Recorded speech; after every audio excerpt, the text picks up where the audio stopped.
கர்த்தருடைய பரிசுத்த நாமத்துக்கு மகிமை உண்டாவதாக. இப்பொழுதும் வாசிக்கும்படி தெரிந்து கொள்ளப்பட்ட வேத வசனம் அப்போஸ்தலர் நடபடிகள் 4வது அதிகாரம் வசனம் 12. வாசிக்கும்படி கொடுக்கப்பட்ட வேத வசனம் அப்போஸ்தலர் நடபடிகள் 4வது அதிகாரம் 12வது வசனம்.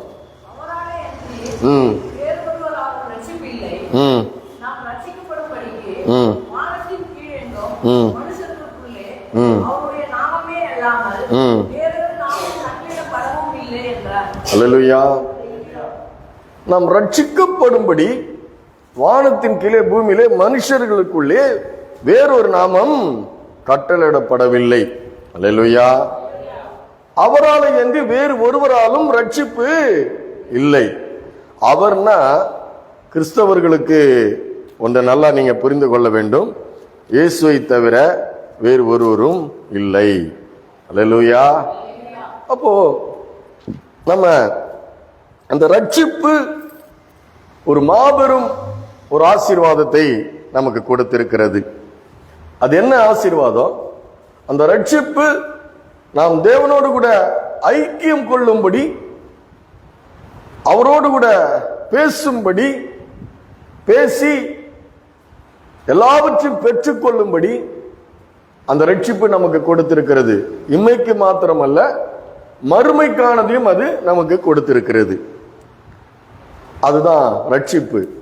அந்த ரட்சிப்பு பாத்தீங்கன்னா, அந்த ரட்சிப்புல என்னெல்லாம் இருக்குதுன்னு பாத்தீங்கன்னா, நித்திய அழிவிலிருந்து விடுதலை,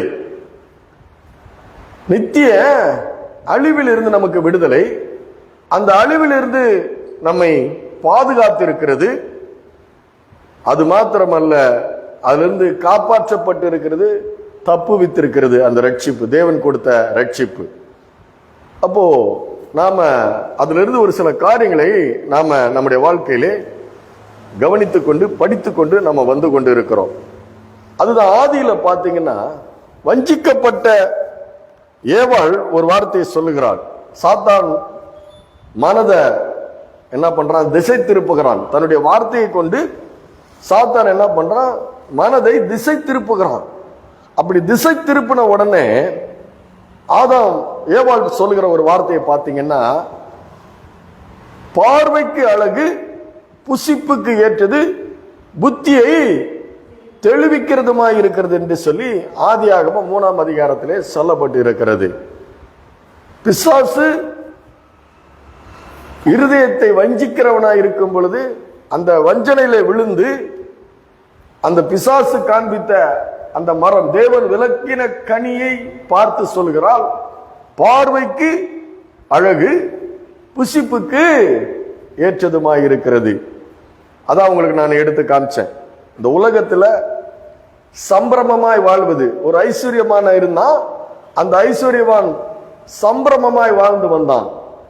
அப்படின்னா அவன் என்னன்னா, தன்னை குறித்து மேன்மை பாராட்டுகிறவனாய், தன்னிடத்தில் இருப்பவைகளை குறித்து மேன்மை பாராட்டுகிறவனாய், நான் சிறந்தவன் என்று அப்படியாக அவன் வாழ்கிறவனாய் அவன் இருந்தான். அப்படிப்பட்டவர்களுக்கு, அப்படி தன்னை மேன்மை பாராட்டுகிறவன், சம்பிரமமாய் வாழுகிறவன், தன்னிடம் இருப்பதை மேன்மை பாராட்டுகிறவன், அவன் தேவனுடைய பார்வையிலே அருவருப்பானவனாய் இருக்கிறான். ஏன்னா எல்லாவற்றையும் கொடுத்த தேவனை மகிமைப்படுத்தல. அவ எல்லாம் யார் கொடுத்தது? தன்னிடத்தில் இருக்கிற ஒரு மனிதனுக்கு கொடுக்கப்பட்டிருக்கிற எல்லாம் யார் கொடுத்தது? தேவன் கொடுத்தது. அந்த தேவனுக்கு அங்க இடம் இல்லை. அவன்கிட்ட இருக்கிற அவ சிறந்தது மேன்மையானது எதுவும் அவன் அதுல எந்த ஒரு காரியத்திலும் அவன் தேவனுக்கு மகிமை செலுத்தல. அதனாலதான் அவன் தன்னை குறித்து, தன்னுடைய வாழ்க்கை குறித்து அவன் என்ன பண்றான்? மேன்மை பாராட்டுகிறவனாய் அவன் இருக்கிறான்.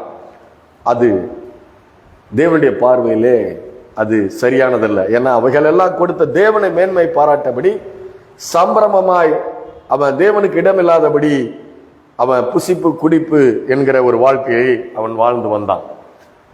அப்போ அவனுடைய வாசல் படியிலே ஒரு தரித்திரன் லாசர் இருக்கிறான். வேத வாக்கியங்களின்படி ஒரு மனிதனுடைய வாழ்க்கை வாசல் தன்னுடைய உடன் இனத்தான், உடன் சகோதரன் என்று சொல்லப்படுகிறார். தன்னுடைய இனத்தான் ஒருவன் பட்டினியில கிடக்கிறான், பசியில கிடக்கிறான், அவனுக்கு யாரும் இல்லை.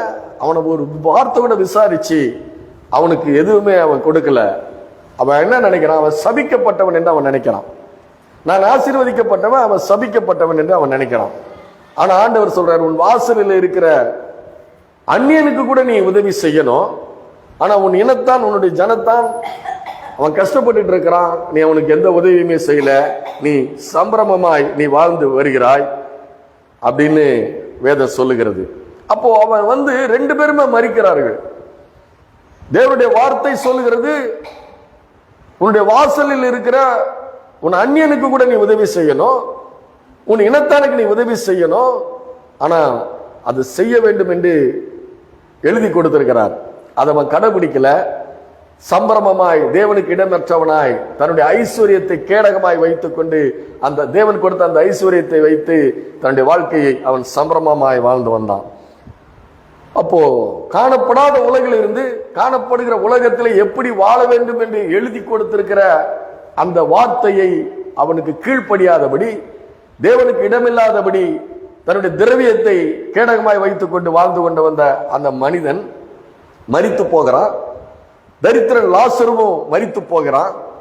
ரெண்டு பேருமே பரலோகத்துக்கு ரெண்டு பேருமே மரித்து, ஒருத்தன் நரகத்தில் போய் வேதனைப்படுகிறான். ஒருத்தன் தரித்திரன் லாசரு மரித்து ஆபிரகாம் மடிக்கு கொண்டு போகப்படுகிறான். அப்ப மரித்து ஆபிரகாம் மடிக்கு கொண்டு போகப்படுகிற அந்த லாசருவை இவன் நரகத்திலே இந்த ஐஸ்வர்யவான் கண்டு வேதனைப்பட்டு அவனை பார்க்கும் பொழுது அங்க தேவனை பார்க்க முடியல, ஆபிரகாம பார்க்கிறான். ஆபிரகாம் மடியில் இருக்கிற அந்த தரித்திரன் லாசருவை பார்க்க முடிகிறான். காணப்படாத உலகத்தில் இருந்து காணப்படுகிற உலகத்தில் எப்படி வாழ வேண்டும் என்று எழுதி கொடுத்திருக்கிறதன்படி வாழாதபடி சம்பிரமமாய் தன்னுடைய வாழ்க்கை வாழ்ந்து மரித்தவன் நரகத்தில் வேதனைப்படுகிறவனாய் இருக்கிறான். ஆனா அங்க ஒண்ணு நடக்குது. என்ன நடக்குது? காணப்படாத உலகத்தில் இருந்து காணப்படுகிற உலகத்திலே வந்து அந்த தரித்திரன் லாசருவை கொண்டு போய் ஆபிரகாம் மடிக்கு கொண்டு போகிற ஒரு காரியம் நடக்கிறது. அல்லேலூயா. அதனாலதான் நாம நரகத்தில் போய் வேதனைப்படாதபடி தேவனுடைய வார்த்தைக்கும் தேவனுக்கும் கீழ்ப்படிந்து ஆவியினாலே ஆராதனை செய்ய வேண்டும் என்று பவுல் எழுதுகிறார். பாருங்க, பிலிப்பியர் 3:3 பாருங்க. பிலிப்பியர் 3:3 என்ன சொல்றார்? ஆவியினாலே நீங்கள் ஆராதனை செய்ய வேண்டும். அல்லேலூயா. பிலிப்பியர் 3:3 ஏனெனில் மாம்சத்தின் மேல் நம்பிக்கையாயிராமல் ஆவியினாலே ஆராதனை செய்து, அல்லேலூயா, ஆவியினாலே தேவனுக்கு ஆராதனை செய்து கிறிஸ்து இயேசுவுக்குள் மேன்மை பாராட்டுகிற நாமே விருத்த சேதனம் உள்ளவர்கள் என்று பவுல் சொல்லுகிறார். அல்லேலூயா. ஆவியினாலே ஆராதனை செய்ய வேண்டும். ஏன்? தேவன் ஆவியா இருக்கிறார். ஆவி தேவனை ஆராதனை செய்யும் பொழுது ஆவியோடும் உண்மையோடும் ஆராதனை செய்ய வேண்டும். அல்லேலூயா. அப்போ இந்த நீங்க கூட பாக்குறீங்க, இந்த சபையில ஆலயத்துல கவர்ந்து இழுக்கக்கூடிய ஒண்ணு இல்லை. உங்களுக்கு நான் சொன்னேன், என்ன இல்லை? இந்த ஆலயத்தை பார்த்தீங்கன்னா கவர்ந்து இழுக்கக்கூடிய எதுவுமே அம்சங்கள் எதுவுமே இல்லை. ஆனா எதுக்கு வந்திருக்கிறீங்க? தேவனுடைய பிரசன்னம் இங்க இருக்குது. அவருடைய நாமத்தினாலே கூடி வந்திருக்கும் பொழுது 2 பேராவது 3 பேராவது கூடி வந்திருக்கும் போது நான் அவர்கள் மத்தியில இருப்பேன் என்று சொல்லப்பட்டிருக்கிறது. அது மாத்திரமல்ல, தேவனுடைய வார்த்தையிலிருந்து எடுத்து ஒரு மணி நேரம் நம்ம என்ன பண்றோம்? பிரசங்கம் நம்ம பண்ணுகிறோம். அப்ப அதை வாஞ்சிக்க ஆசையாய் நீங்க வந்திருக்கிறீங்க. அப்போ இதுதான் ஆவியிலே ஆராதனை செய்வது. அது மாத்திரமல்ல, இந்த வார்த்தை காணப்படாத உலகிலிருந்து காணப்படுகிற உலகத்திலே வாழ்கிற நமக்காக தேவன் எழுதி கொடுத்திருக்கிற ஒரு வார்த்தை. இதன் அடிப்படையில நாம இங்க வந்திருக்கிறோம். அப்போ இந்த பார்வைக்கு அழகும் புசிப்புக்கு ஏற்றதுமாய் இருக்கிற அப்படிப்பட்ட உலகத்துல நாம இருந்தாலும் நாம தேவனை நேசிக்கிறவர்களாக, தேவனுடைய வார்த்தையை நேசிக்கிறவர்களாக, அவருக்கென்று பயந்து வாழ்கிறவர்களாக நாம இருக்கிறோம். அல்லேலூயா. அது மாத்திரமல்ல, அதை நான் சொன்ன உங்களுக்கு என்ன சொன்னேன், மகிழ்ச்சியோட கர்த்தருக்கு ஆராதனை செய்து ஆனந்த சத்தத்துடனே அவருடைய சந்நிதி முன் வாருங்கள். ஏன்? அவர் நம்மை ரட்சித்திருக்கிறார். அப்ப அந்த ரட்சிப்பு நமக்கு என்ன கொடுத்திருக்கிறது? அந்த ரட்சிப்பானது நமக்கு என்ன கொடுத்திருக்கிறது? அந்த ரட்சிப்பு தேவனோடு கூட நான் உறவாடும்படி, பேசும்படி என்னை ஜெபிக்க வைக்கிறது. அல்லேலூயா. இல்லையா? அது விசுவாசிக்கிறீங்கல்ல? நான் தேவனோடு தான் பேசுகிறேன், தேவனோடு கூட தான் ஐக்கியம் கொள்கிறேன். அந்த ரட்சிப்பு நமக்கு இதை கொடுத்திருக்கிறது. அது மாத்திரமல்ல, அவருடைய வேதத்தை நேசித்து நாம் வாசிக்கிறவர்களாய் இருக்கிறோம். அது மாத்திரமல்ல, தயவாய் இருக்கிறவர்களாய் இருக்கிறோம். மற்றவர்களுக்கு ஒரு தயவாய் இருக்கிறவர்களாய் இருக்கிறோம். அது மாத்திரமல்ல, ஒரு பரிசுத்த வாழ்வு நாம் வாழ்கிறவர்களாய், தேவனுக்கு பயந்து அவர் வழியில் நடக்கிற மனுஷன் பாக்கியவான். அப்போ பரிசுத்தமாய் வாழ்கிறவர்களாய் இருக்கிறோம். அந்த ரட்சிப்பு இவைகளெல்லாம் நமக்கு கொடுக்கிறது. ஒண்ணு ஜெபம், ரெண்டாவது வேதத்தை நேசித்து வாசிக்கிறது, இன்னொன்று மற்றவர்களுக்கு தயவாய் இருப்பது, நம்முடைய வாழ்க்கையிலே ஒரு பரிசுத்தமான ஒரு வாழ்வு இருக்கிறது. அது மாத்திரமல்ல, அவர் சொல்றாரு, எழுதி கொடுத்திருக்கிறார். என்ன எழுதி கொடுத்திருக்கிறார் பாருங்க.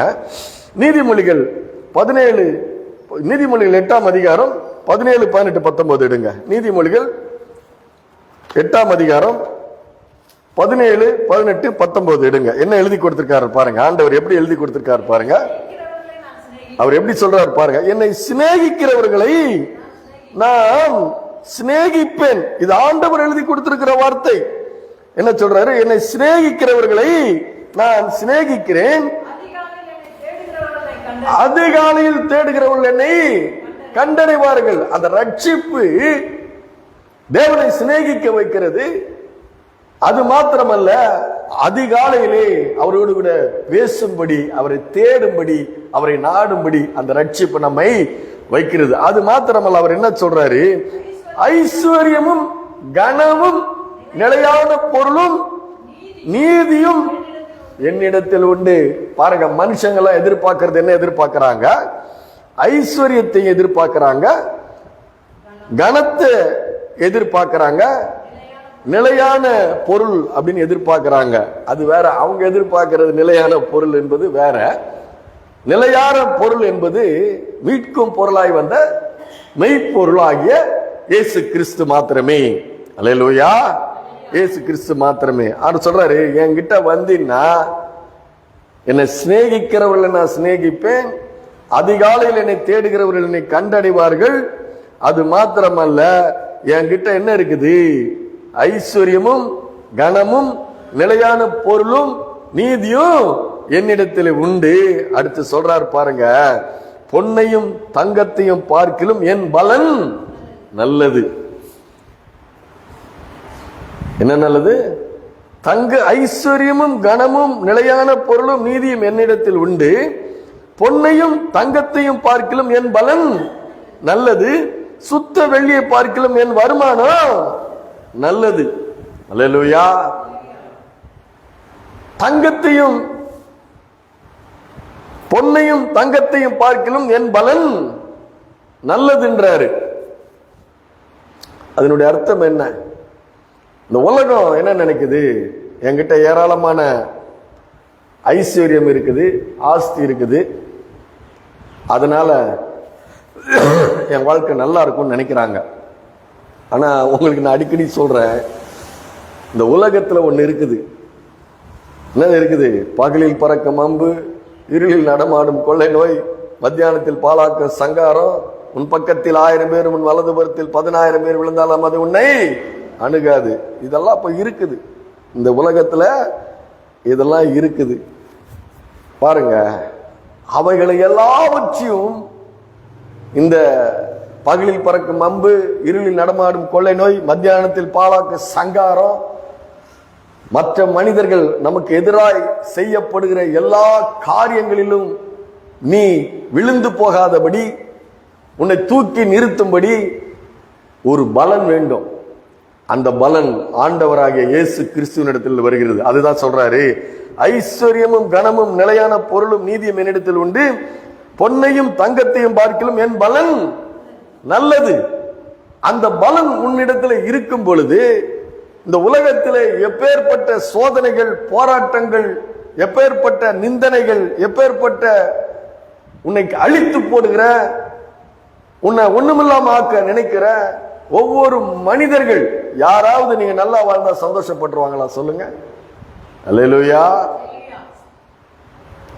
ஒரு பையனுக்கோ ஒரு பெண்ணுக்கோ ஒரு நல்ல வரன் கிடைச்சிருக்குதுன்னு தெரிஞ்ச உடனே சொந்தங்களில் இருக்கிற பொறாமையினுடைய காரியங்கள் தாங்க முடியல.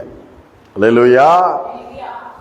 ஏன்னா ஒரு மனுஷன் நல்லா வாழ்ந்து கொண்டு இருப்பத ஒரு சிலரால தாங்கவே முடியல. எரிச்சல், பொறாமை இருக்குது, போட்டி இருக்குது, பெருமை இருக்குது. இந்த உலகத்துல இப்படிப்பட்ட எல்லா சூழ்நிலைகளும் இருக்குது. இந்த உலகம் பொல்லாங்கனுக்குள்ள கிடக்கிற இந்த உலகத்துல நீ ஜெயமாய் வாழ வேண்டும் என்றால் பொன்னையும் தங்கத்தையும் விட என் பலன் நல்லது, சுத்த வெள்ளியை பார்க்கலும் என்னுடைய வருமானம் நல்லது. அல்லேலூயா. அப்போ அத அவருடைய ரட்சிப்பு நமக்கு தருகிறது. அல்லேலூயா. இந்த உலகத்துல கண்ணுக்கு தெரியாத ஒரு பாதுகாப்பு, இந்த உலகம் காண முடியாத ஒரு பாதுகாப்பு, கிறிஸ்துவை தெய்வமா ஏற்றுக்கொண்டு அவருடைய நாமத்தில் விசுவாசம் உள்ளவர்களா இருக்கிற உங்களுக்கு அந்த ரட்சிப்பினாலே நீங்கள் காண முடியாத, உங்களை சுற்றி காண முடியாத ஒரு பாதுகாப்பு இருக்கிறது. எத்தனை பேர் அதை விசுவாசிக்கிறீங்க? அல்லேலூயா. இந்த உலகத்துல வாழ்வதற்கு நான் சொல்றேன், உங்ககிட்ட இருக்கிற பலன் பத்தாது, உங்க அறிவு பத்தாது, உங்களுடைய ஆஸ்தி பத்தாது, உங்களுடைய ஐஸ்வர்யம் பத்தாது.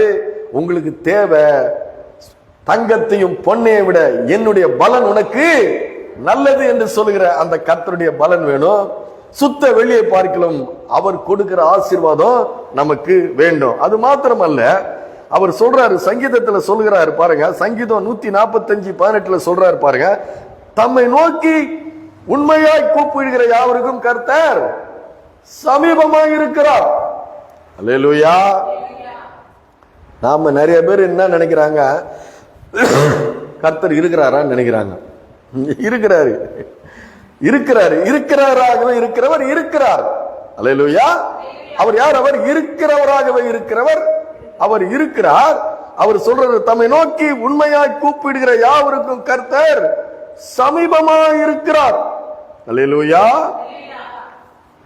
அப்போ அவர் சொல்றாரு, யோவான்ல அவரே சொல்றாரு பாருங்க, என்ன சொல்றாரு, சங்கீதத்துல சொன்னவர் தான் சொல்றாரு. யோவான் எழுதின சுவிசேஷம் 14வது அதிகாரம் 23வது வசனத்துல எப்படி சொல்றாரு பாருங்க, இயேசுவே சொல்றாரு பாருங்க, 14:23 சொல்றாரு பாருங்க. இயேசு அவனுக்கு பிரதியுத்தரமாக, ஒருவன் என்னில் அன்பாயிருந்தால் அவன் என் வசனத்தை கை கொள்ளுவான். அல்லேலூயா.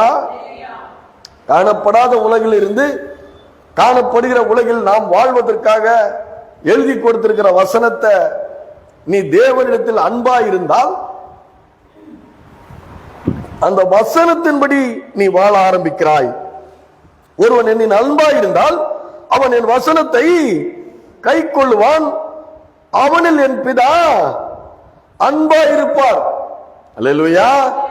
வசனத்துக்கு பயந்து நடுங்குகிறவனே நான் நோக்கி பார்ப்பேன் என்று சொன்ன தேவன் சொல்லுகிறாரு. அந்த வசனத்தை நீ கை கொண்டு நடந்தால் தேவன் உன்னிடத்தில் அன்பாயிருப்பாராம். அல்லேலூயா. எப்படி? தேவன் அன்பாயிருப்பார். அது மாத்திரமல்ல, நாங்கள் அவனிடத்தில் வந்து அவனோட வாசம் பண்ணுவோம். சமீபமாய் இருக்கிறது மாத்திரமல்ல, வாசம் பண்ணுவோம். அப்படி வாசம் பண்ணும் பொழுது அவர் சொல்றாரு, உன்னை தொடுகிறவன் என் கண்மணியை தொடுகிறான். அல்லேலூயா. பவுலை பத்தி என்ன சொல்றாரு, சவுலே சவுலே நீ ஏன் என்னை துன்பப்படுத்துகிறாய்? அல்லேலூயா. பவுல் சவுலா இருக்கும்போது துன்பப்படுத்துறது கிறிஸ்தவர்களை துன்பப்படுத்துறாரு. ஆனா ஆண்டவர் சொல்றாரு, என்னை நீ துன்பப்படுத்துகிறாய். அப்படி பார்க்கிறார். அல்லேலூயா. அப்ப நீங்க நல்லா ஒண்ணு புரிஞ்சுக்கணும், தேவன் எவ்வளவு நம் மீது அன்பா இருக்கிறார். அல்லேலூயா. அப்போ அவர் சொல்றாரு, நான் ஒருவன் என்னுடைய வசனத்தை கை கொண்டால் தேவன் அவனிடத்தில் அன்பா இருப்பார், நாங்கள் வந்து அவனோடு கூட வாசம் பண்ணுவோம். அப்பேற்பட்ட தேவன் நம்மோடு கூட வாசம் பண்ணும் பொழுது இந்த உலகத்தில் இருக்கிற மனிதர்கள் ஒரு மனுஷனை துன்பப்படுத்தினா, வேதனைப்படுத்தினா, அதற்குரிய பலனை அவர்கள் என்ன பண்ணுவாங்க? பெற்றுக்கொள்வார்கள்.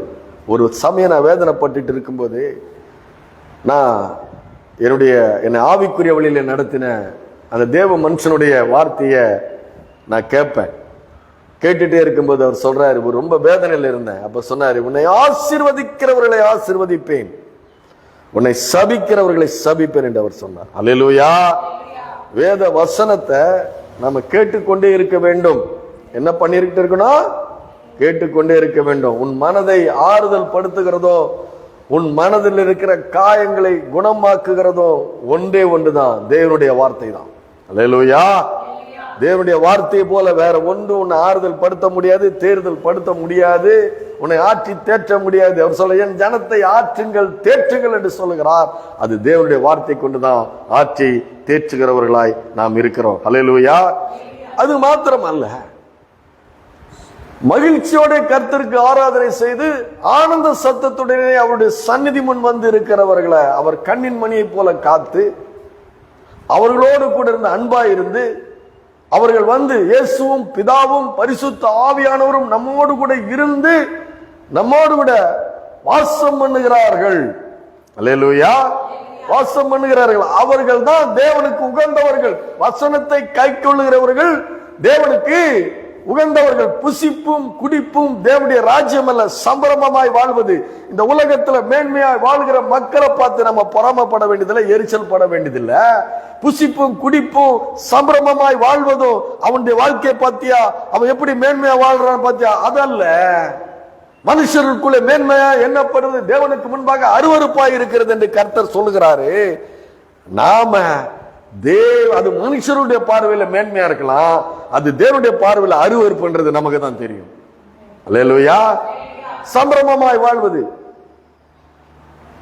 தேவனற்ற வாழ்வு. ஞானம் கேடகம், திரவியம் கேடகம். அந்த திரவியம் மற்ற கேடகத்தை நம்பி வாழ்கிற மனுஷன் தேவனுடைய பார்வையிலே அருவருக்கப்பட்டவனா இருக்கிறான், மனுஷனுடைய பார்வையிலே மேன்மை பாராட்டப்படுகிறவனா இருக்கிறான். ஆனா அப்படிப்பட்டவன் மரித்து அடக்கம் பண்ணப்பட்டு நரகத்துல போய் வேதனைப்படுகிறான்.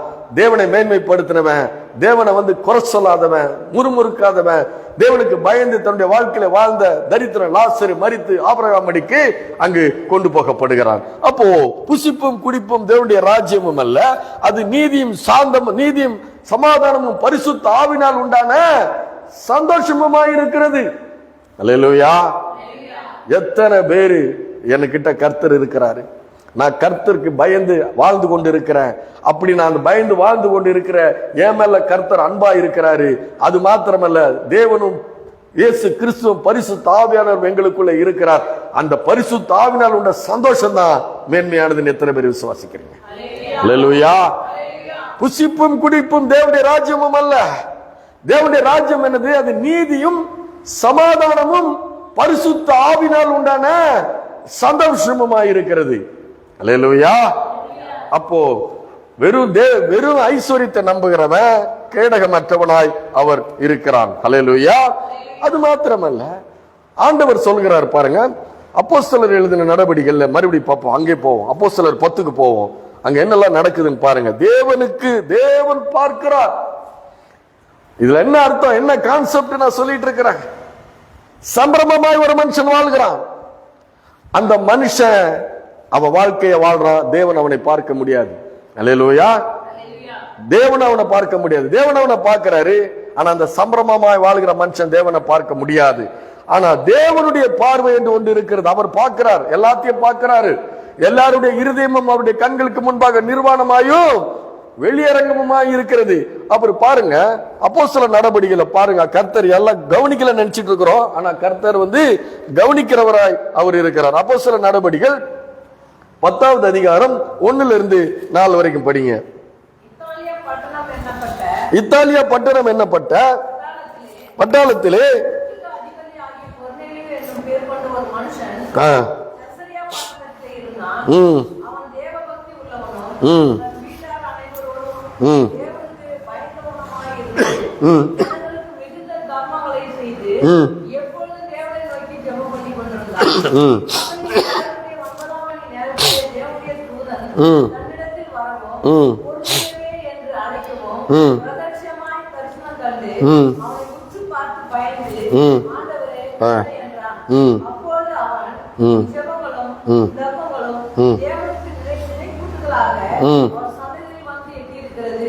போதும். பாருங்க, உங்களுக்கு நான் சொன்னேன், இந்த உலகத்துல நாம நினைக்கிறோம் இது யாருக்கு தெரியும். அல்லேலூயா.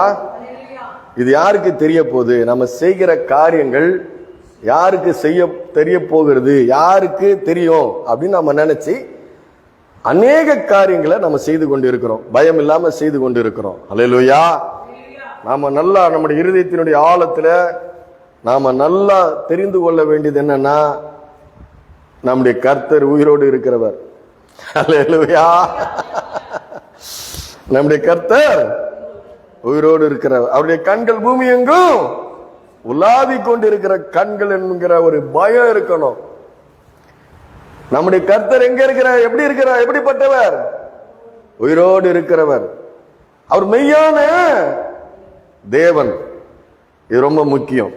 அல்லேலூயா. கிறிஸ்தவர்களுக்கு வானத்தையும் பூமியும் உண்டாக்கினவர் உயிரோடு இருக்கிறார், அவருடைய கண்கள் பூமி எங்கும் உலாவி கொண்டிருக்கிற கண்கள் என்கிற ஒரு பயம் இருக்க வேண்டும். பயம், அந்த விதமான பயம் நல்லது. அல்லேலூயா. அந்த பயம் நல்லது, அந்த பயம் நல்லது. பாருங்க, அவர் சொல்றாரு இல்லையா, இத்தாலியா பட்டணம் என்னப்பட்ட ஒரு பட்டணத்திலே 100க்கு அதிபதி ஆகிய கொர்நேலியு என்று பேர் கொண்ட ஒரு மனுஷன் செசரியா பட்டணத்தில் இருந்தான். அவனை பத்தி என்ன சொல்லிருக்குது பாருங்க. அவனை பத்தி, அவன் தேவ பக்தி உள்ளவனும் தன் வீட்டார் அனைவரோடும் தேவனுக்கு பயந்தவனுமாயிருந்து ஜனங்களுக்கு மிகுந்த தர்மங்களை செய்து எப்பொழுதும் தேவனை நோக்கி ஜெபம் பண்ணி கொண்டு இருந்தான். அல்லேலூயா. தேவ பக்தி உள்ளவன், தன் வீட்டார் அனைவரோடும், அல்லேலூயா, தேவனுக்கு பயந்திருந்து, தேவ பக்தி உள்ளவனும் தன் வீட்டார் அனைவரோடும் தேவனுக்கு பயந்திருந்து. யோசுவா சொல்றான் இல்லையா, நானும் என் வீட்டாருமோ வென்றால் கர்த்தரையே சேவிப்போம். அல்லேலூயா. எதனால அது வருது? அவர் மெய்யான தேவனவர். அல்லேலூயா. மெய்யான தேவனவர்.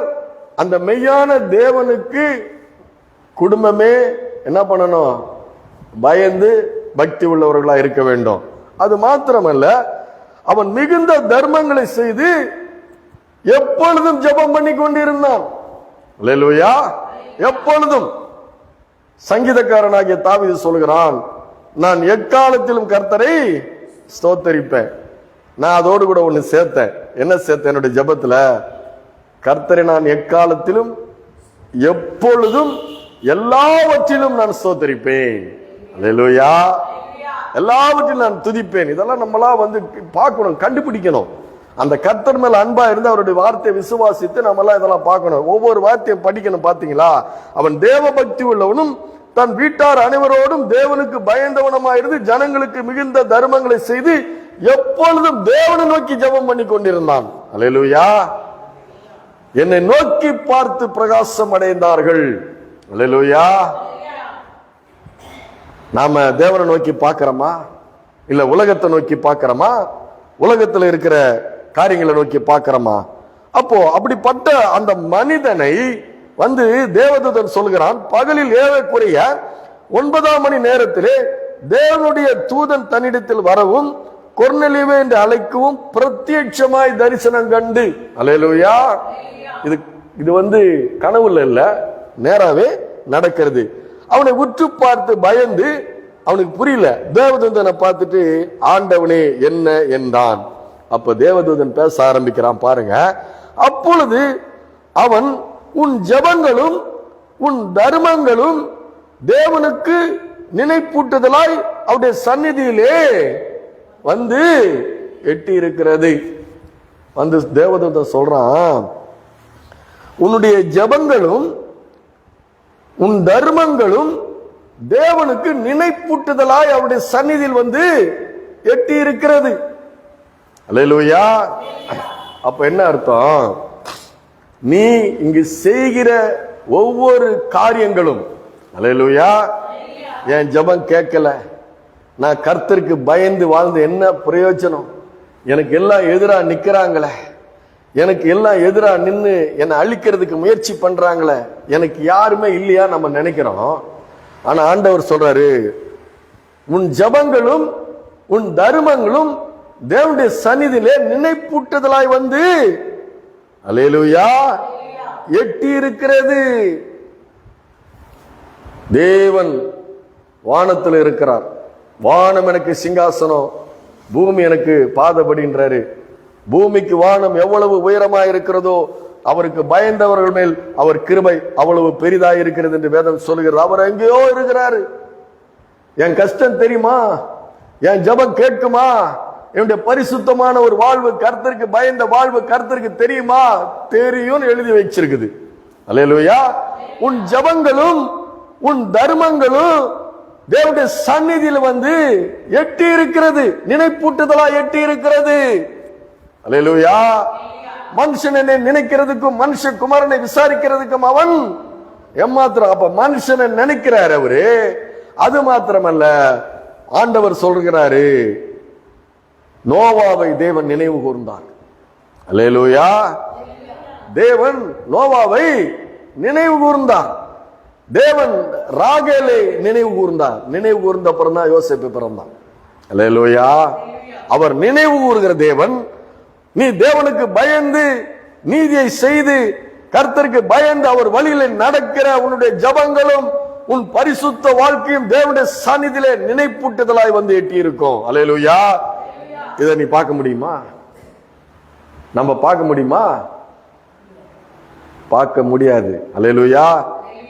காணப்படுகிறவைகளை அல்ல, காணப்படாதவைகளை நோக்கி இருக்கிற நமக்கு என்று பரிசுத்த பவுல் எழுதுகிறார். அல்லேலூயா.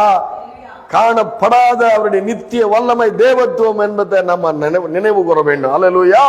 அப்பொழுது அவர் சொல்ற, அவருடைய பார்வைக்கு மறைவான சிருஷ்டி ஒன்றுமே இல்லை. உங்களுக்கு நான் என்ன சொன்னேன்? காணப்படாத உலகில் இருந்து மரித்த தரித்திரன் லாசருவை காணப்படாத உலகிலிருந்து வந்து தேவ தூதர்கள் வந்து அவனை கொண்டு போய் என்ன பண்றாங்க? ஆபிரகாம் மடியில விடுறாங்க. காணப்படாத உலகிலிருந்து ஒரு தேவ தூதர் வந்து சொல்கிறான், உன் தர்மங்களும் உன் ஜபங்களும் தேவனுடைய சந்நிதியிலே நினைப்பூட்டுதலாய் அங்கு வந்து எட்டி இருக்கிறது. அல்லேலூயா. அப்போ உன்னுடைய வாழ்க்கையிலே ஒரு பரிசுத்தமான ஒரு வாழ்க்கை இருந்தா அந்த வாழ்க்கையை வந்து தேவன் ஆசீர்வதிக்கிறவராய் இருக்கிறார். அது மாத்திரமல்ல, அந்த வாழ்க்கையிலே இந்த தர்மங்களை வந்து, இந்த தர்மங்களும் அந்த ஜபங்களும் எப்படிப்பட்டதா இருக்க வேண்டும்? அல்லேலூயா. தேவன் ஆவியா இருக்கிறார். அவரை சேவிக்கிறவர்கள் ஆவியோடு உண்மையோடு சேவிக்க வேண்டும். அப்ப அந்த கொர்நேலியுடைய வாழ்க்கை எப்படிப்பட்டதா இருந்தது? எப்படிப்பட்டதா இருந்ததுன்னா, இன்னைக்கு வந்து நமக்கு எதனா கிடைக்கும்னு சொல்லி நிறைய பேர் உதவி பண்றாங்க இல்லையா? நாம நல்லா இருக்கணும் அப்படின்றக்காக ஜபம் பண்றோம் சில நேரங்கள். அது தப்பு இல்லை. நம்ம நல்லா இருக்கணும்னு நம்மளை விட கடவுள் அதிகமா விரும்புறார், கர்த்தர் அதிகமா விரும்புகிறார். ஆனா அதுல ரொம்ப முக்கியமானது என்னன்னா, அவர் வந்து சொல்றாரு இல்லையா, ஒரு இடத்துல சொல்றாரு இல்லையா, என்னிடத்தில் அன்பு கூர்ந்து என்னுடைய கற்பனைகளை கை கொள்கிறவர்களுக்கு. அல்லேலூயா. நாம செய்கிற காரியங்கள் ஒண்ணு கர்த்தருக்கு பயந்து இருக்கணும், ரெண்டாவது என் கர்த்தர் சொல்லி இருக்கிறார் அதை பிரியமா செய்யணும். அல்லேலூயா. எது என்ன பண்ணணும்? நான் வந்து உண்மையிலே நான் வந்து என்னோட இருதயத்தின் ஆழத்திலிருந்து நான் சொல்றேன்.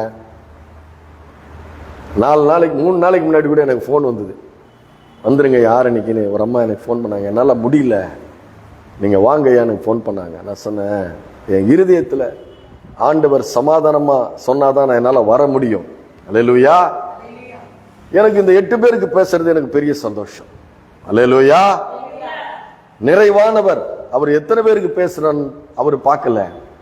அவர் நீ வந்து வாஞ்சையோடு நீ இருக்கிறியா? மானானது நீரோடைகளை வாஞ்சித்து கதறுது போல என் ஆத்துமா ஜீவன் உள்ள தேவனை வாஞ்சித்து கதறுகிறதா? உன் ஆத்துமா அப்படிப்பட்ட ஆத்துமாவா இருக்கிறியா? உன் ஆத்மா தேவனோடு கூட இணைக்கப்பட வேண்டும் என்று நீ விரும்பி கொண்டிருக்கிறாயா? அவர் சொல்றான் பரிசுத்த ஆவியை என்னிடத்திலிருந்து எடுத்துக் கொள்ளாதேயும். சங்கீதக்காரன் சங்கீதம் 51 கதறோம், பரிசுத்த ஆவியானவரை என்னிடத்திலிருந்து எடுத்து கொள்ளாதிரும், சுத்த இருதயத்தை என்னிலே சிருஷ்டியும் நிலைவரமான ஆவியை என் உள்ளத்திலே புதுப்பி என்று சொல்லுகிறான். அல்லேலூயா. தேவனோடு கூட இருக்கிற ஐக்கியம் உடைந்து போகாதபடி, நொறுங்கி போகாதபடி, விலகாதபடி, மானானது நீரோடைகளை வாஞ்சித்து கதறது போல ஆத்துமா ஜீவன் உள்ள தேவனை வாஞ்சித்து கதறுகிறதா? ஆத்துமா அந்த காண முடியாத தேவன் மீது அப்படிப்பட்ட உனக்கு அன்பு இருக்குதா? அல்லேலூயா. உண்மையான அன்பு அதுதான். என்னிடத்தை அன்பு கூர்ந்து என்னுடைய கற்பனைகளை கை கொள்கிறவர்களுக்கு நான் 1000 தலைமுறைகளுக்கு இரக்கம் பாராட்டுவேன்னா, நான் நல்லா இருக்கிறதுக்கு தர்மம் பண்றேனா? இல்ல நான் நல்லா இருக்கிறதுக்கு மாத்திரம் ஜெபம் பண்றேனா? இல்ல அன்பின் தேவன் அவர். ஹல்லேலூயா. என்னை சிருஷ்டித்த சிருஷ்டி கர்த்தா, அன்பின் தேவன். தேவன் அன்பாகவே இருக்கிறார். அவர் பட்சபாதம் உள்ளவர் அல்ல, அவர் அன்பு நிறைந்தவர். அந்த அன்பினாலதான் என்னை நினைவு கூர்ந்து என்ன பண்ண, நான் பாவியா இருந்த என்னை தேடி வந்தாரு. ஆகவே அந்த தேவனை நான் அன்பு கூர்ந்து முழு இருதயத்தோடு, முழு ஆத்மாவோடு, முழு பலத்தோடு, முழு சிந்தையோடு நான் அன்பு கூற வேண்டும். ஏன்? அவர் அப்படிதான் என்ன அன்பு கூறுகிறார். அல்லேலூயா. தான தர்மங்களை செய்வது, ஜெபம் செய்வது தேவன் மேல அன்பா இருந்து செய்கிறவதா இருக்க வேண்டும். அல்லேலூயா. மற்றவருடைய பார்வைக்காக இல்ல, தேவன் என்னை காண்கிற தேவன் அவர். அல்லேலூயா. என்னை காண்கிற தேவன் அவர். அவருடைய கண்கள் பூமி எங்கும் உலாவிக் கொண்டு இருக்கிற கண்கள். நான் செய்கிற காரியத்தை நான் ஆவியோடு உண்மையோடு செய்கிறேனா, முழு இருதயத்தோடு செய்கிறேனா, முழு பலத்தோடு செய்கிறேனா? என்னால முடியும்னு செய்யறேனா? அப்படி என்னால முடியும்னு செய்யறவங்க இன்னைக்கு சபையை விட்டு ஓடி போயிட்டாங்க 2 பேர். அல்லேலூயா. தேவனுடைய ராஜ்யம் புசிப்பும் குடிப்பும் அல்ல, அது பரிசுத்த ஆவினால் உண்டு. நீதியும் சமாதானமும் பரிசுத்த ஆவினால் உண்டான சந்தோஷமா இருக்குது. உங்ககிட்ட பரிசுத்த ஆவியானவர் இருந்தா உனக்கு மேன்மை நீ தேட மாட்ட, உன் தேவனை நீ மேன்மை பாராட்டுவாய். அல்லேலூயா. அதுதான் தேவனுடைய சந்நிதியிலே நினைப்பூட்டுதலாய் எட்டும். அவன் தேவ பக்தி உள்ளவனும் தேவனுக்கு பயந்தவனும் தன் வீட்டார் அனைவரோடும் கூட இருந்து தர்மங்களும் ஜபங்களும் செய்கிற அந்த ஜபங்கள் தான் தேவனுடைய சன்னிதானத்தில் நினைப்பூட்டுதலாய் எட்டி இருக்கிறது. அல்லேலூயா. ஏசாயா தீர்க்க தரிசன புஸ்தகம் 64வது அதிகாரம் எடுங்க. அல்லேலூயா. எப்படி வாழ வேண்டும் என்று தேவன் எழுதி கொடுத்திருக்கிறார் நமக்கு. அல்லேலூயா. மற்றவர்களை போல அல்ல, நாம தேவனுக்கு பயந்து எப்படி வாழ வேண்டும் என்று அவர் எழுதி கொடுத்திருக்கிறார். பாருங்க, அவர் சொல்றாரு பாருங்க, 4ஆம் வசனம் எடுங்க. 4ஆம் வசனம் 64:4 எடுங்க. அவர் எப்படி எழுதியிருக்கிறார் பாருங்க. தேவனே, உமக்கு காத்திருக்கிறவர்களுக்கு நீ செய்பவர்களே நீரே அல்லாமல் உலக தோற்ற முதற்கொண்டு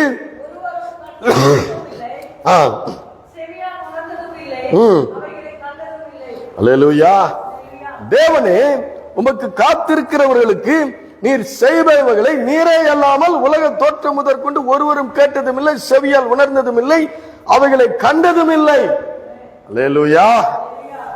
அவர் சொல்றாரு, அவருக்கு காத்திருக்கிறவர்களுக்கு அவர் செய்ய போகிற அற்புதங்களையும் அதிசயங்களையும் ஆசீர்வாதங்களை குறித்து அது எழுதி இருக்கிறது. அது சிலுவையை குறித்தும் எழுதி இருக்கிறது. அல்லேலூயா. அதுல சிலுவை இருக்குது. அதுக்கு அடுத்த வசனம் பாருங்க. மகிழ்ச்சியாய் நீதியை செய்கிறவர்களையும் உம்முடைய வழிகளில் உம்மை நினைக்கிறவர்களும் சந்திக்கிறவராய் இருக்கிறார்.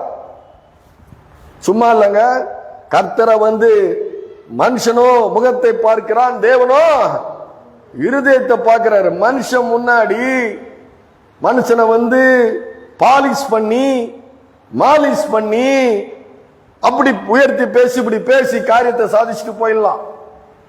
அல்லேலூயா. ஆனா தேவன்கிட்ட அப்படி பண்ண முடியாது. மகிழ்ச்சியாய் நீதியை செய்கிறவர்களையும் உம்முடைய வழிகளை உண்மையாய் நினைக்கிறவர்களையும் நீர் சந்திக்கிறீர். நாங்களோ அவைகளுக்கு விரோதமா இருக்கிறோம் சொல்லி எழுதுறாரு. அவர் யாரை சந்திக்கிறாரா? மகிழ்ச்சியாய் நீதியை செய்கிறவர்களையும் உம்முடைய வழிகளில் உண்மை நினைக்கிறவர்களையும் அவர் சந்திக்கிறார். அல்லேலூயா. உங்களுக்கு நல்லா தெரியும், சகைவனுக்குப்பட்ட ஒரு மனுஷன் இருந்தான். தேவன் அவனை சந்திச்சு அவனை பெயர் சொல்லி அழைக்கிறார். அல்லேலூயா. ஏன்? அவர் எப்படிப்பட்டவரோ, அவரு எப்படிப்பட்டவரோ. இன்னைக்கு பார்க்க ஒவ்வொரு மனுஷன் எப்படி பார்க்கறான்? அப்படியே பார்வையில அளக்கிறான். பார்வையில என்ன பண்றான்? இவர் யாரு, இவர் எப்படிப்பட்டவரு, இவர்கிட்ட எவ்வளவு கறக்கலாம், எவ்வளவு புடுங்கலாம், பார்வையிலே எடை போடுறான். ஆனா சகை அப்படி வரல. அவன் ஐஸ்வர்யவான்.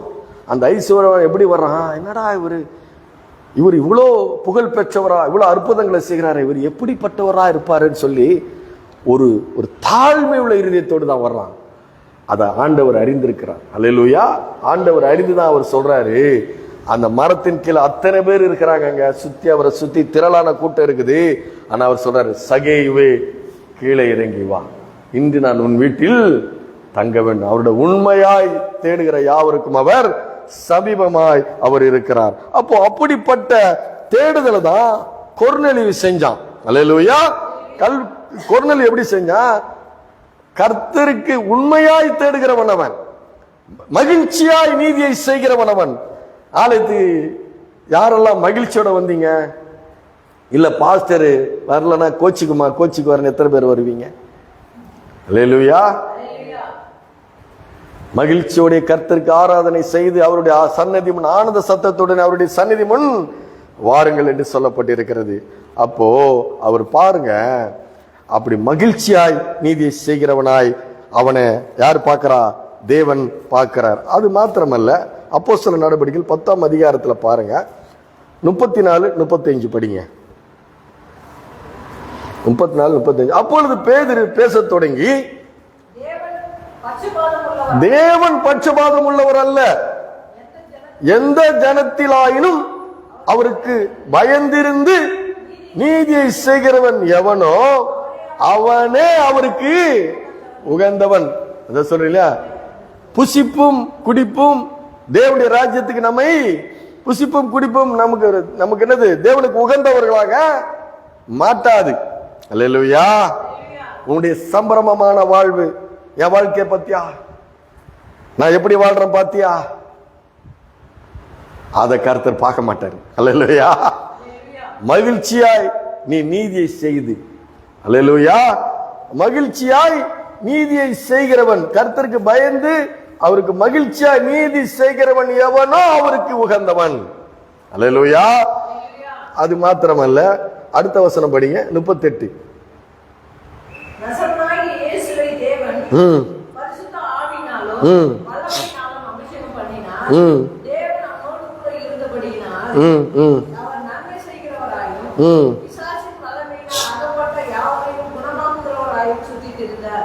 பாருங்க, தேவன் பரிசுத்த ஆவியினாலும், இயேசுவை பரிசுத்த ஆவியினாலும் வல்லமையினாலும் நிரப்பி அவர் எப்படி சுற்றி தீர்ந்தாரா? நன்மை செய்கிறவராய் இந்த பூமியில சுற்றி தீர்ந்தார். அல்லேலூயா. எல்லாருக்கும் யாரு வந்தாலும் அவர் என்ன பண்ணாரு? எல்லாருக்கும் அவர் விடுதலை கொடுத்தார், சுகம் கொடுத்தார். இயேசுவை போலதான் நாம அப்படிப்பட்ட ஒரு நன்மை செய்கிறவர்களாய் சுற்றி திரிகிறவர்களாய் இருக்க வேண்டும். அது மாத்திரமல்ல, 42வது வசனம் சொல்லுகிறது, அன்றியும் அவரே உயிரோடு இருக்கிறவர்களுக்கும் மரித்தோர்களுக்கும் தேவனால் ஏற்படுத்தப்பட்ட நியாயாதிபதி என்று ஜனங்களுக்கு பிரசங்கிக்கும் கட்டளையிட்டு இருக்கிறார். அல்லேலூயா. அவரே உயிரோடு இருக்கிறவர்களுக்கும் மரித்தவர்களுக்கும் நீதியை செய்கிறவராய் அவர் இருக்கிறார். அல்லேலூயா.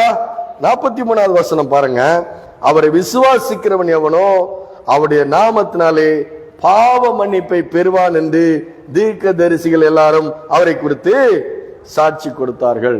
அல்லேலூயா. ரட்சிப்பை கொடுக்கிறவர்.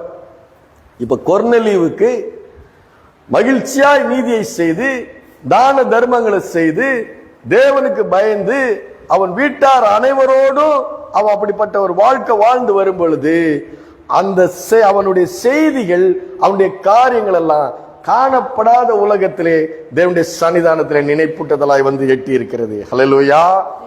அவனுக்கு ரட்சிப்பை கொடுத்தார். யாருக்கு கொடுத்தாரு? தேவன். அதான் சொல்றான், நான் சொல்றேன், இயேசுவை விசுவாசிக்கிற ஒவ்வொருவரும் தேவனுடைய சந்நிதியிலே நம்முடைய காரியங்கள் கண்டிப்பா நினைப்பூட்டுதலாய் வந்து எட்டி இருக்கும். அல்லேலூயா. அதனால நீங்க பயப்பட வேண்டியதே உங்களுக்கு இல்லை. என்ன இல்லை உங்களுக்கு? பயம். நம்முடைய வாழ்க்கையில இயேசுவை இரட்சகரை ஆராதிக்கிற நாம எந்த ஒரு காரியத்தை குறித்தோ நாம பயப்பட வேண்டியதில்லை. அல்லேலூயா. நான் சொல்றேன், மனிதர்கள் உங்களுக்கு தீமையை செய்யலாம். என்ன செய்யலாம்? தீமையை செய்யலாம். என்னுடைய நண்பன் சொல்றான், என் மகனுக்கு நல்ல இடத்துல பெண்ணு எடுக்கக்கூடாதுன்னு நினைக்கிறாங்க, ஆனா தீமை செய்யறாங்க அப்படின்னு சொல்றான். ஆனா நான் சொல்றேன், மனிதர்கள் உனக்கு தீமை செய்தாங்கன்னா தேவன் அந்த தீமையை நன்மையாய் மாற பண்ணக்கூடியவராய் இருக்கிறார். அல்லேலூயா. தீமையை நீ தீமையினாலே வெல்லப்படாமல் தீமையை நன்மையினால் வெல்லு. அல்லேலூயா. அவர் சொல்லிக் கொடுக்கிறார் நமக்கு. என்ன சொல்லிக் கொடுக்கிறாரு?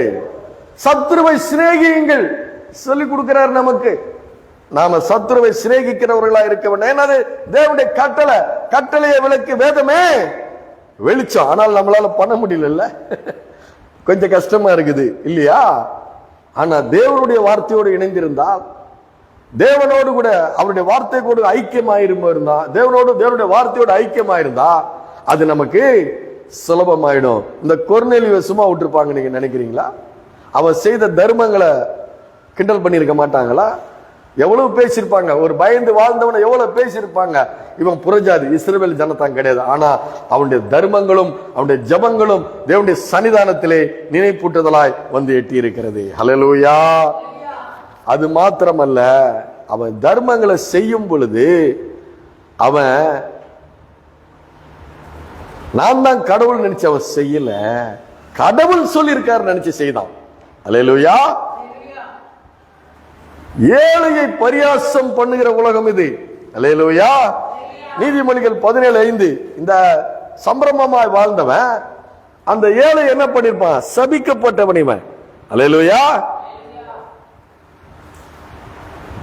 சபிக்கப்பட்டவன் நினைச்சிருப்பான். ஆனா அதான் வேதம் சொல்லுது, ஏழையை சபிக்கிறவனை பார்த்து, ஏழையை பரியாசம் பண்ணுகிறவன் அவரை உண்டாக்கிறவரை நிந்திக்கிறானா. நீதிமொழிகள் 17:5. நீதிமொழிகள் 17:5 என்ன சொல்லப்பட்டிருக்கிறது? ஏழையை பரியாசம் பண்ணுகிறவன் அவரை உண்டாக்கினவரை நிந்திக்கிறான். அப்ப அந்த சம்பிரமமாய் வாழ்ந்த அந்த ஐஸ்வர்யவான், அவன் வாசலில் கிடந்த அந்த தரித்திரன் லாசரு என்ன பண்ணிருக்கிறான்? பரியாசம் பண்ணி இருக்கிறான். அல்லேலூயா. தேவனை நிந்திக்கிறான். ஏழையை பரியாசம் பண்ணுகிறவன் யாரை நிந்திக்கிறான்? அந்த ஏழையை உண்டாக்கினவரை நிந்திக்கிறான். அல்லேலூயா. ஆண்டவர் சொல்றாரு, ஏழைக்கு இறங்குகிறவன் கர்த்தருக்கு கடன் கொடுக்கிறான். அவரே சொல்லி இருக்கிறாரு 19:17. நீதிமொழிகள் 19:17 சொல்றாரு, ஏழைக்கு இறங்குகிறவன் கர்த்தருக்கு கடன் கொடுக்கிறான். அவன் கொடுத்தது அவனுக்கு அவர் என்ன பண்ணுவாரா? அல்லேலூயா. ஏழைக்கு இறங்குகிறவன் கர்த்தருக்கு கடன் கொடுக்கிறான். அவன் கர்த்தர் அதை அவனுக்கு என்ன பண்ணுவாரா? 100 மடங்கு கொடுப்பார். அவர் கொடுத்தா அவரு எவ்வளவு கொடுப்பாரு? அல்லேலூயா. நீங்க என்ன நினைச்சாலும் நினைச்சுக்குவாங்க. அந்த சக்கர நாற்காலியில வந்த அந்த சகோதரிக்கு ஒரு சின்ன காணிக்கை கொடுத்தேன். அல்லேலூயா. கிறிஸ்துமஸ் கொண்டாடட்டுன்னு எண்ணி 15 நல்ல 20,000 ரூபாய் பொருள் ஒருத்தன் எனக்கு கூப்பிட்டு கொடுத்து அனுப்பிச்சு விட்டான். அல்லேலூயா. அவர் கர்த்தர், அவர் மாறாதவர், அவர் பட்சபாதம் உள்ளவர் அல்ல, அவர் உண்மை உள்ளவர். அவர் நீங்கள் ஆராதிக்கிற தேவன் உண்மை உள்ள தேவன் அவர். அல்லேலூயா. நான் சொல்றேன், நிறைய அவர்கிட்ட நான் அனுபவிச்சிருக்கிறேன், இன்னும் அனுபவிக்க போகிறேன். ஆக நான் மகிழ்ச்சியோடு கர்த்தருக்கு ஆராதனை செய்து ஆனந்த சத்தத்துடனே அவர் சந்நிதி முன் வாருங்கள். அவரால் என்று வேறு ஒருவராலும் ரட்சிப்பு இல்லை.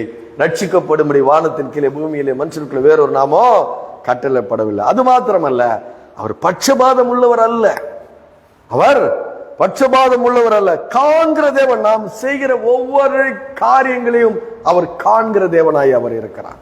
அல்லேலூயா. அவர் நம்ம கைவிடவே மாட்டார்.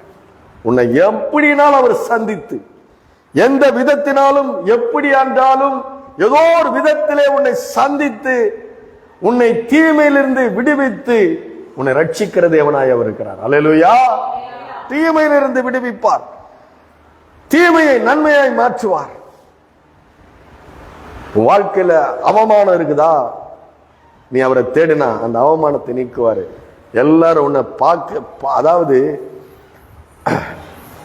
உன்னை பார்த்து பரியாசம் பண்ணின கண்கள் உன்னை மேன்மையா பார்க்க வைக்கிற தேவன் அவர். அல்லேலூயா. உன்னை கண்களினாலே பரியாசம் பண்ணினவர்கள் உன்னை மேன்மையா பார்க்க வைக்கிற தேவன். அவரால் முடியும், அவரால் கூடாதது ஒன்றுமே இல்லை. அல்லேலூயா. பரியாசம் பண்ணனா ஐஸ்வர்யவானு பிரமிப்பா பார்க்கறான். அல்லேலூயா. ஆபிரகாம் மடியில் அவன் இருக்கிறான், பிரமிப்பா பார்க்கறான். எப்படி இருந்திருக்கும் கொஞ்சம் யோசனை பண்ணி பாருங்க. வாசல்ல கிடந்து மேஜில தின்னுகிட்டு இருந்தவன் ஆபிரகாம் மடியில, ஐஸ்வர்யவானோட மடியில, சீமானுடைய மடியில தேவன் கொண்டு போய் வைத்தார். ஏளன பார்வை, மூக்குக்கு கீழே பார்க்கிற பார்வை. நீ அபிஷேகம் பண்ணப்பட்டவனா? நீ அபிஷேகம் பண்ணப்பட்டவளா? உனக்கு அபிஷேகம் இருக்கா? திருவிருந்து கொடுக்க உனக்கு அபிஷேகம் இருக்கா? கேட்கிறவங்களை பிரமிப்பாய் பார்க்க வைக்கிற தேவன் ஒருவர் இருக்கிறார். அதனாலதான் சொல்றேன், அவர் உண்மை உள்ள தேவன். அவர் மாறாதவராய் அவர் இருக்கிறார். அல்லேலூயா. அவர் எவரையும் மேன்மைப்படுத்த முடியும். சிறியவனை புலிதிருந்து, எளிவனை குப்பலிருந்து உயர்த்தி பிரபுக்களோடும் ராஜாக்களோடும் உட்கார வைக்கிற ஒரு வல்லமையுள்ள தேவனை நீங்கள் ஆராதித்துக் கொண்டிருக்கிறீர்கள். அல்லேலூயா. எத்தனை பேரு அப்படிப்பட்ட இருதயத்தோடு இருக்கிறீங்க? அல்லேலூயா. பாதாளத்தில் இறங்க பண்ணுகிறவர் ஏறவும் பண்ணுகிறவரா? அவர் கண்மலை, அவருடைய கிரியை உத்தமமானது. அண்ணால் சொல்கிறார், பரிசுத்த அண்ணால் சொல்கிறார், அவர் கண்மலை, அவருடைய கிரியை உத்தமமானது. தீமைக்கு அவர் நன்மைக்கு தீமை செய்கிற தேவன் அல்ல, அவர் நன்மை செய்கிறவராய் சுற்றி திரிந்த தேவன் நம்முடைய தேவன் அவர். அல்லேலூயா. அப்போ அப்பேற்பட்ட ஒரு மகிமையை மகிமை உள்ள தேவனை நாம் ஆராதித்துக் கொண்டிருக்கிறோம். அல்லேலூயா. அவன் தேவனுடைய கட்டளைக்கு கீழ்ப்படியில, ஜெப ஆலயத்துக்கு போல, தேவனுடைய ஆலயத்துக்கும் போல, ஜெப ஆலயத்துக்கும் போல, நான் சிறந்தவன், என்கிட்ட இருக்கிறதெல்லாம் சிறந்தது, நான் சம்பிரமமா வாழ்வேன், என்னிடத்துல தேவனுக்கு இடமில்லை என்று சம்பிரமமாய் வாழ்ந்தவன் தான் அந்த ஐஸ்வர்யவான். அவன் நினைவு கூறப்படல, அவனை நினைவு கூற வைக்கிறாரு லாசருவை பார்த்து. ஆனா கர்த்தருக்கு பயந்து வீட்டாரோடு தான தர்மங்களை செய்து ஜெபம் செய்து தேவனுக்கு பயந்து இருந்தவனை தேவன் நினைப்பூட்டுதலாய் அப்படி சந்நிதியில் எட்டி இருக்கிறது. அல்லேலூயா. நான் சொல்றேன், நீங்க தேவனை உண்மையாய் தேடினீங்கன்னா உங்களுடைய ஜெபங்கள் அப்படி சந்நிதியிலே நினைப்பூட்டுதலாய் கண்டிப்பாய் எட்டி இருக்கும். அல்லேலூயா. அவராலே என்று வேறு ஒருவராலும். அப்ப ரட்சிப்பு எப்படி வந்தது பாத்தீங்களா? தேவனுக்கு பயந்து இருக்கும் போது அந்த ரட்சிப்பு எப்படி வருது? அது எப்படினாலும் வரும். ஆனா என்னால அதை பார்க்க முடியாது. எப்படி செய்வாரு? அவர் செய்வாரு. அவரால் முடியும், அவரால் கூடாதது ஒன்றுமில்ல. அவருக்கு கோடான கோடி வழிகள். ஏன்னா அவர் செங்கடலே பிளப்பார் எனக்காக. அல்லேலூயா. எனக்காக அவர் என்ன பண்ணுவாரு? செங்கடலையே அவரு பிளப்பார். யாராவது எதிர்பார்த்திருப்பாங்களா? நாம எதிர்பார்க்கிறோம். அல்லேலூயா. நம்முடைய செங்கடல்களை நாம் பிளக்கக்கூடிய வல்லமையுள்ள ஒரு தேவன் அவர் இருக்கிறார். அல்லேலூயா. இந்த செய்தியை நீங்க விசுவாசித்து தேவனை நீங்க உண்மையா அன்பு கூறுங்க. நீங்க மேன்மை தேட வேண்டியதில்லை, நமக்கு மேன்மை தருகிற ஒரு பரிசுத்தமான தேவன் ஒருவர் இருக்கிறார். அல்லேலூயா. கர்த்தருக்கு மகிமை உண்டாவதாக. ஜெபம் செய்வோம்.